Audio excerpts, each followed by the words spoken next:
নমস্কার বন্ধুরা, আপনারা যদি ২০২৪-এর ভারতের প্রজাতন্ত্র দিবসের অনুষ্ঠান দেখে থাকেন তাহলে দেখেছেন যে ভারতের রাষ্ট্রপতি দ্রৌপদী মুর্মু ও ফ্রান্সের রাষ্ট্রপতি এমানুয়েল মাক্রো একটি ঘোড়ার গাড়িতে করে রাষ্ট্রপতি ভবন থেকে প্রজাতন্ত্র দিবসের অনুষ্ঠানে অংশগ্রহণ করতে কর্তব্যপথে পৌঁছেছিলেন।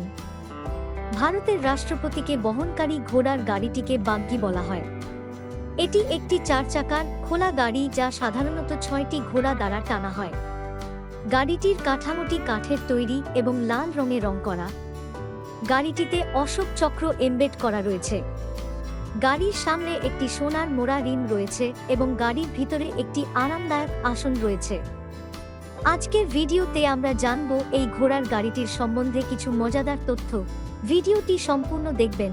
ভালো লাগলে চ্যানেলটি সাবস্ক্রাইব করবেন, লাইক ও কমেন্টস করতে ভুলবেন না যেন। এই বাগ্গিটি মূলত ব্রিটিশ শাসন আমলে ভারতের ভাইসরয়দের দ্বারা ব্যবহৃত হতো। স্বাধীনতার পর রাষ্ট্রপতিরা প্রজাতন্ত্র দিবসের অনুষ্ঠানে বাগ্গি ব্যবহার করতেন। যাই হোক, ১৯৮৪ সালে তৎকালীন প্রধানমন্ত্রী ইন্দিরা গান্ধীর হত্যাকাণ্ডের পর এই ঐতিহ্য বন্ধ হয়ে যায়। ঔপনিবেশিক শাসনের অবসান হলে ১৯৪৭ সালে ভারত বিভাগের পর ভারত ও পাকিস্তানের মধ্যে অনেক সম্পত্তি ও সম্পদ ভাগাভাগি হয়েছিল। কিন্তু ভারতের রাষ্ট্রপতিকে বহনকারী এই বাগ্গিটি কার হবে তা নিয়ে কোনো সিদ্ধান্ত নেওয়া হয়নি। ভারত এবং নবগঠিত পাকিস্তান উভয়ই বিলাসবহুল বাগ্গির জন্য লড়াই করেছিল।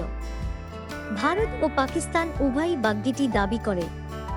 ভারতের যুক্তি ছিল যে বাগ্গিটি ব্রিটিশ শাসন আমলে ভারতের ভাইসরয়দের দ্বারা ব্যবহৃত হতো, তাই এটি ভারতের সম্পত্তি। পাকিস্তানের যুক্তি ছিল যে বাগ্গিটি ভারতের উপমহাদেশের ছিল, তাই এটি উভয় দেশেরই সম্পত্তি। কোন দেশ বাগ্গি রাখবে তা নির্ধারণ করতে দুটি দেশ একটি অনন্য সমাধান নিয়ে এসেছিল, যা হল লাকি কয়েন টস। দুই প্রতিবেশী এই সিদ্ধান্ত ভাগ্যের উপর ছেড়ে দেয়। যে দেশ এই কয়েন টসে জয়লাভ করবে সেই দেশ এই বাগ্গিটির মালিক হবে। ভারতের কর্নেল ঠাকুর গোবিন্দ সিং এবং পাকিস্তানের সাহাবজাদা ইয়াকুব খানের মধ্যে এই টস হয় এবং কর্নেল সিং ভারতের হয়ে বাগ্গিটি জিতেছিলেন।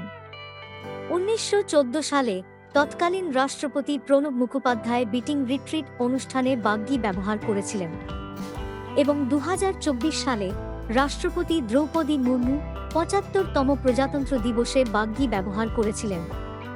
এটি ছিল ১৯৮৪ সাল, অর্থাৎ আজ থেকে প্রায় ৪০ বছর পর প্রজাতন্ত্র দিবসের অনুষ্ঠানে রাষ্ট্রপতির বাগ্গি ব্যবহারের প্রথম ঘটনা।